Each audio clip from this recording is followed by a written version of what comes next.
Okay, good afternoon, everyone. It is my great pleasure to see you again, Mr. Prime Minister. You and I had an extensive and wonderful visit when I was in Singapore in August. We discussed many issues that impact our nations and the world, and today was a continuation of that conversation with a number of do-outs from the conversation that we originally had. I must say at the beginning, what I said to you then and today remains absolutely true. The United States is a proud member of the Indo-Pacific, and the relationship that we have with the nations in that region and with Singapore is an enduring relationship. It is a relationship we value and we prioritize for many reasons, including the shared principles that we have about what is important in terms of world order and international norms and standards. The focus of the trip in August was to do what is important and what is possible in continuing to strengthen and reaffirm the relationship that the United States has with Singapore. And the importance of the relationship spans many areas, including what is in our mutual interest and our shared interest in terms of our own nation's strength and prosperity. You and I discussed the issue of Russia and Ukraine, and we, in the spirit of our work together being global, discussed our support for the people of Ukraine and also the importance of acknowledging the economic costs that Singapore levied as a result of our shared concern about the advancement that Russia and the aggression that Russia has taken and the threat that it has posed to an issue that we hold dearly, and I'll speak for the United States, and I know that we share this concern about upholding the importance of sovereignty and territorial integrity. But the bigger issue is not only about what we must do to maintain and fight for the United States, European security, but what we must do as a matter of principle and priority for our nation in standing up to the importance of rules and norms and international rules and norms, again, in this case, as it relates to sovereignty and territorial integrity. During the August trip, we launched many initiatives that are about shaping the future of our nations and our world.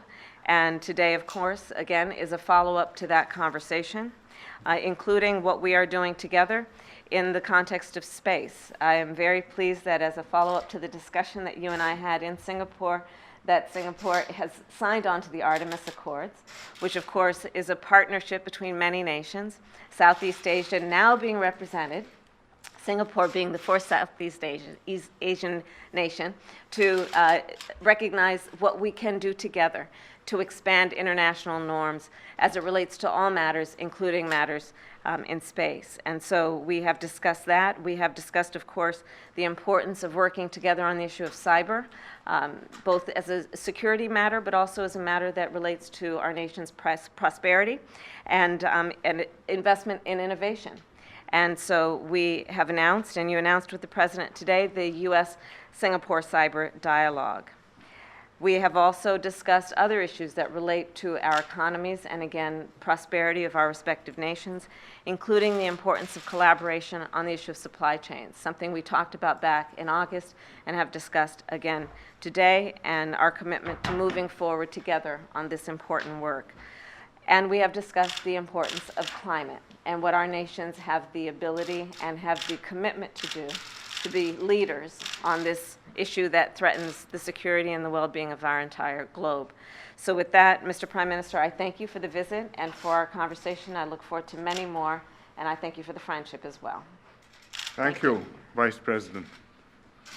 Vice President Harris, ladies and gentlemen, thank Vice President for her very warm remarks.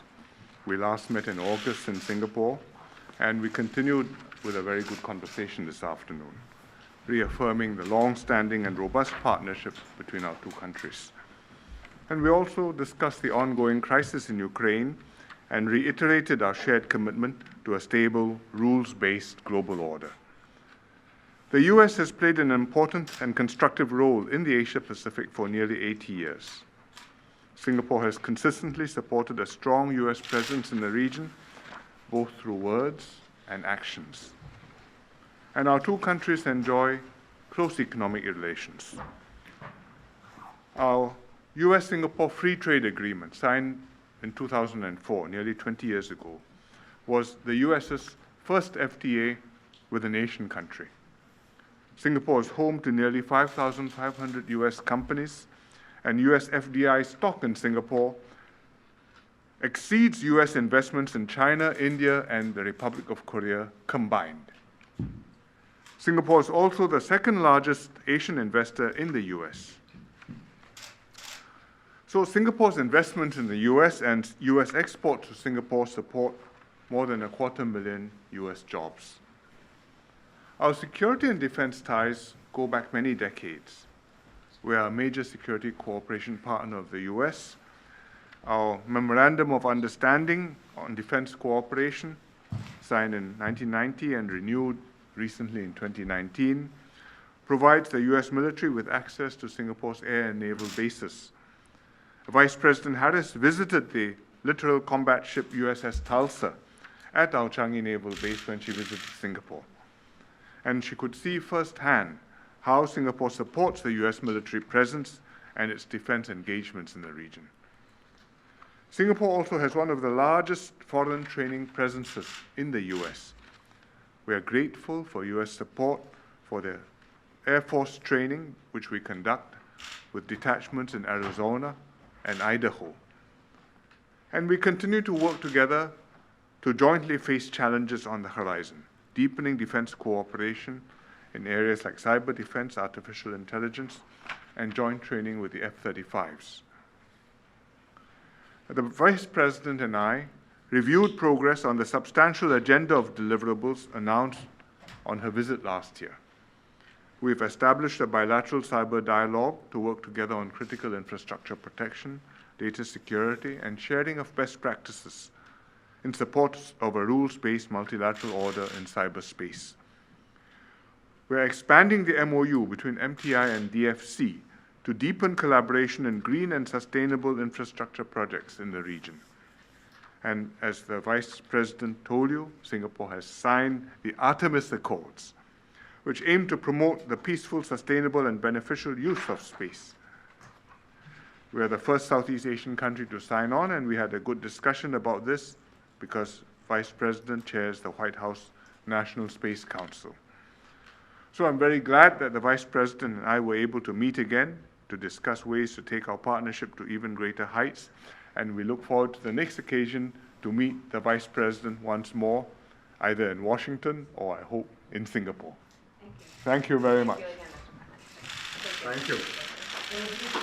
Prime Minister. Thank you.